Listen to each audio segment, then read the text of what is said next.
इस बार पहली बार होने वाली डिजिटल जनगणना के लिए प्रशासन की यंत्रणा तैयार की जा रही है और इस संदर्भ में प्रशिक्षण का दौर शुरू है।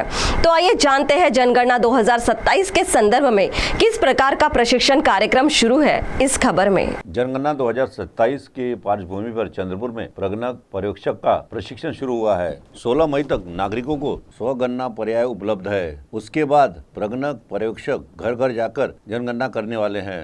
गौरतलब है, पहली बार होने वाली डिजिटल जनगणना के लिए यंत्रणा सज्ज हो चुकी है और इस समय इसको लेकर प्रशिक्षण शुरू है और पूरी जानकारी घर घर जाकर हासिल की जा रही है। तो आइए सुनते हैं इसके संदर्भ में सहायक आयुक्त जोन क्रमांक 3 तथा चार्ज ऑफिसर जनगणना के राहुल पंचबुधे ने विस्तार पूर्वक क्या जानकारी दी।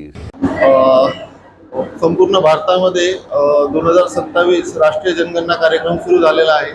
त्या अनुषंगाने चंद्रपूर शहर महानगरपालिका क्षेत्रामध्ये माननीय आयुक्त यांच्या प्रत्यक्ष नियंत्रणाखाली व चार्ज ऑफिसर यांच्या प्रत्यक्ष देखरेखीखाली राष्ट्रीय जनगणना कार्यक्रम अनुषंगिक कामे म्हणजे आता सध्या सगळ्यांची ट्रेनिंग चालू आहे। जसे प्रगणक पर्यवेक्षक त्यांना फील्ड ट्रेनर ट्रेनिंग देत आहे आणि त्यानंतर 16 मे रोजी प्रत्यक्ष जनगणना सुरू होणार आहे।